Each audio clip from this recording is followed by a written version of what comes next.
So good morning ulit mga ka-auto. Andito pa rin tayo sa Toyota Taytay. Habang hinihintay ko yung client na pupunta sa akin, ay i-review na rin natin tong Toyota Hilux Conquest. Teka, nakasubscribe na ba kayo? Kung hindi pa, pakisubscribe naman po ang channel namin. Bibigyan ko kayo ng 5 seconds para mag-subscribe. Ito na ang 5 seconds nyo. 1, 2, 3, 4, 5. Paki-subscribe naman po ang channel namin. Then samahan nyo ko i-review natin tong magandang unit ng Toyota Hilux Conquest. Simulan natin yung video na yan after ng intro na to.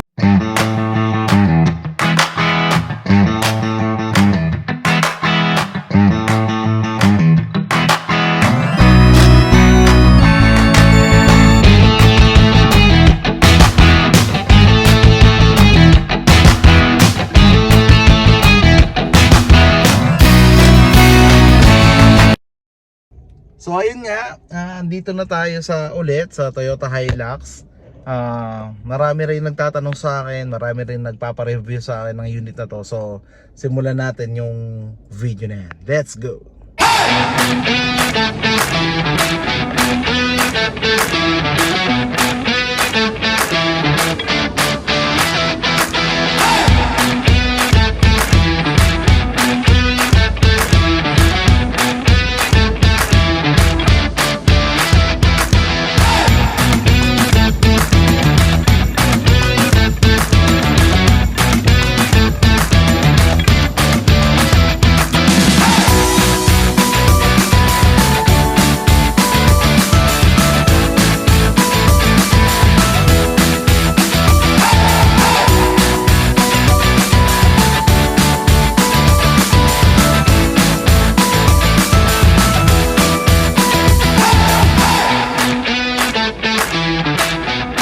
Natin sa gulong. Ang gulong nito ay Bridgestone na may sukat na 265/60 R18.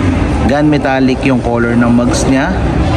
Ayan, bagay na bagay sa color gray na meron tayong ngayong nire-review. Then ito, mga black slim fender.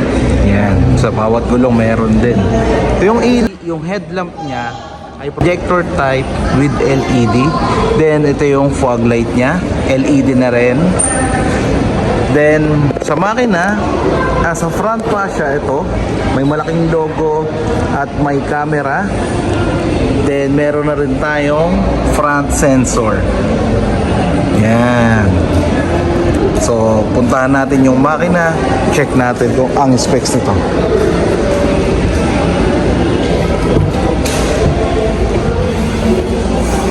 Engine.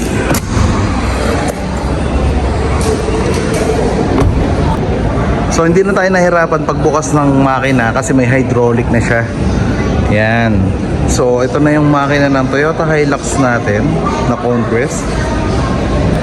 So ito na yung makina ng Toyota Hilux Conquest natin. 2.4 liter diesel, 4-cylinder inline, 16 valve DOHC, variable nozzle turbo with air-cooled intercooler. So napakaangas naman ito. Meron na tayong maximum output na 150 PS at 3,400 RPM. Then yung exactong displacement nito is 2,393 cc. Meron na tayong 400 Newton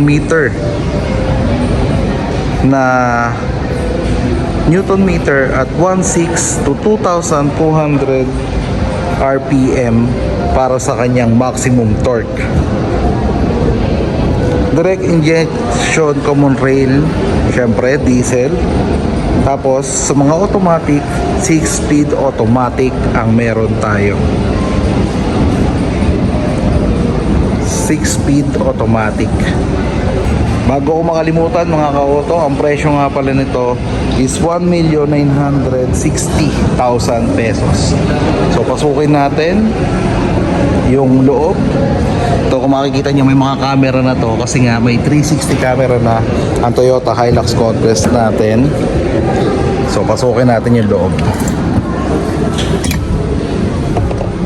Yan. Yung legroom nito mga ka-auto, ito yung tuhod ko ha. Yan. So, siguro higit kalahating dangkal to. Yan. Then, sa room height, ito. So, ito yung room height niya. Yan. Meron tayong 7 airbags. Isa sa passenger. Ayan, nakalagay. Isa sa driver. Isa sa knee.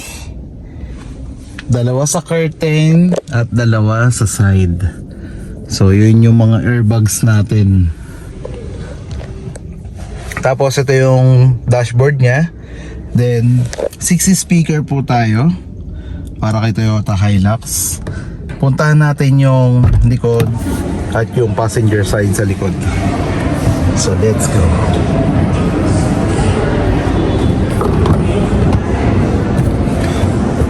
Dito kung mapapansin nyo, ayan, may grip assist. May grip assist dyan na pwede tayong, yun nga, i-assist papunta sa loob, ingress. So dito, kung dalawa lang kayong nakaupo, pwede nyong gamitin tong armrest na to. Ayan. Pero kung tatlo naman, pwede mong ibalik siya dito at ilagay dito at umupo dito yung pangatlong passenger. Then yung aircon, may aircon tayo dito. Then meron tayo ditong lagay ng mga gamit na pinamili. 4 kilos yung maximum niyan. Then yung ceiling natin ay color black. Yan, room lamp.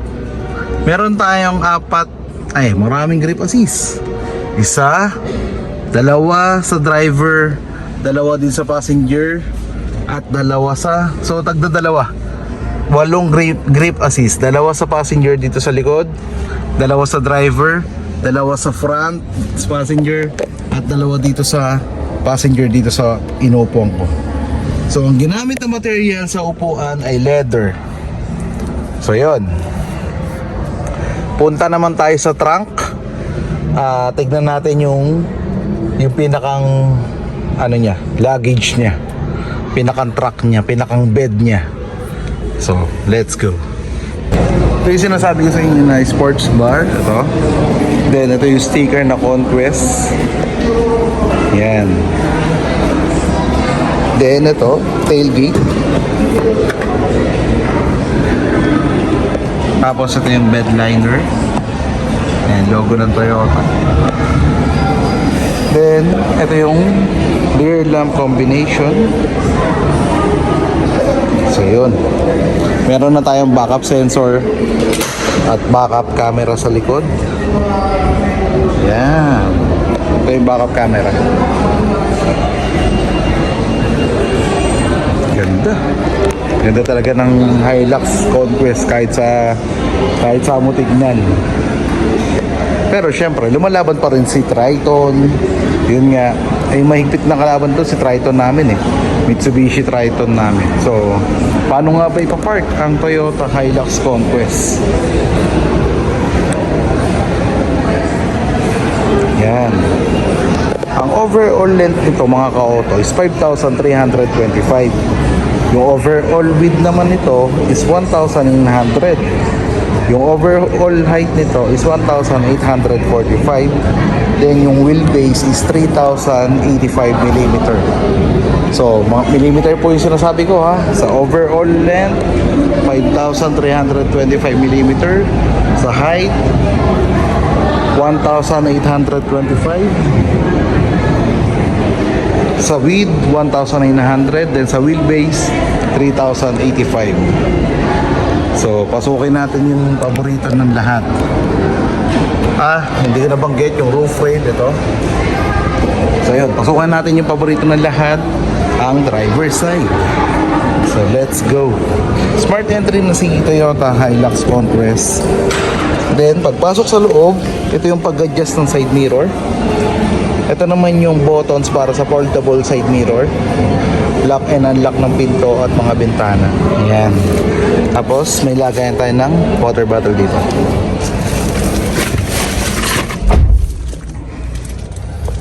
So dito na tayo mga ka-auto sa manibela. ang pag-adjust ng manibela ng Toyota Hilux, tilt up and down, saka telescopic. Ayan. So napakagaan ng manibela niya. So dito naman tayo sa mismo manibela niya. Meron tayong mode dito na para sa Bluetooth, AM, Apple CarPlay or Android Auto, volume din. Then meron tayong instrument cluster dito. Ayan, arrow to para sa instrument cluster. At meron tayong cruise control. Ito. Ayan, so iseset mo lang siya sa speed na gusto mo. At accelerator na lang na accelerator. Pag na-reach mo na yon, pwedeng accelerator na lamang. Then ito buttons para sa 360. Ayan, camera. Ayan.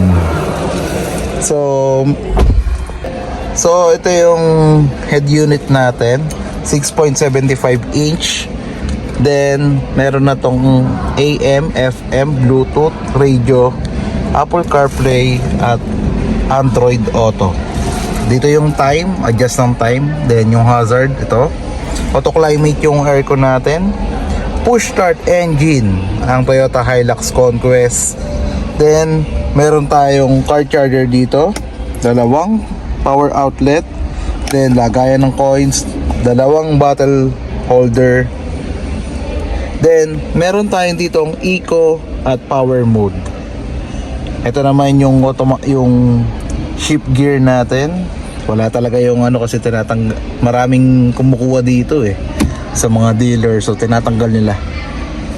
So regular handbrake and malaking center console. Yan. So dito nakalimutan ko sabihin, pwede tayo maglagay ng mga mga water bottle dito para ma-maintain yung lamig niya. Yan. Pero hindi siya yung mag-yelo. So yun yung specs ng glow box natin na merong air cooler.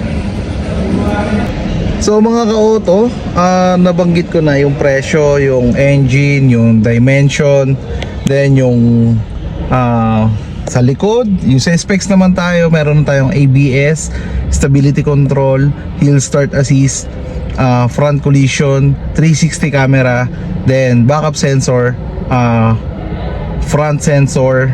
Yon, marami pang specs na hill start assist. Ayun pala, meron nang nasabi. Presyo nito is 1,960,000. So ayun mga ka-auto, kung kailangan nyo po ng Conquest, Hilux Conquest, sabihin nyo sa akin, hahanapan ko kayo ng magandang deal. So hanggang dito na lamang mga ka-auto ang kwentuhan natin. Padating na raw si client, so puputulin ko na. Maraming salamat po sa patuloy na pagpanood nyo sa amin. Maraming salamat po sa pag-share nyo sa amin. Huwag nyo po sana skip yung ads. Sana po huwag kayong magsasawa na panoorin ang aming mga video. Paki-like, paki-follow, paki-subscribe, paki-share sa mga kaibigan nyo para makatulong po sa iba. Kung may mga nakalimutan man ako, pwede nyo pong i-comment at pwede natin pag-usapan. Pabalik-balikan natin yung unit kasi yung dealer namin, ayun no, yung Toyota, yung Mitsubishi, lapit lang. So kapag may gusto kayong unit, sabihin nyo lang sa akin, pupuntahan ko para i-review. At kung gusto nyong bumili ng Toyota, pwede, any brand tayo. Connected ako kay Mitsubishi, pero pwede magbenta ng kahit anong brand. Kasi nga yun nga, may mga customer ako, katulad nung nag-i-inquire, gusto niya ng commuter deluxe. Wala kaming Mitsubishi, wala kaming panlaban kay commuter. So hindi ko ma-push sa Mitsubishi kasi nga van yung kailangan niya. Depende po sa pangangailangan nyo at depende sa deal na gusto nyo. So hanggang dito na lamang mga ka-auto. Sana po nagustuhan nyo ang video namin ng Toyota Hilux Conquest. Again, this is Raymond Angeles ng Team Angeles. Ito yung number ko, pa-flash ko dito sa screen namin. Pag may question kayo, message na lang kami, mag-comment lang kayo dito sa comment section at i-assist po namin kayo ng buong puso. So God bless po sa ating lahat, mag-ingat po tayong lahat. Bye!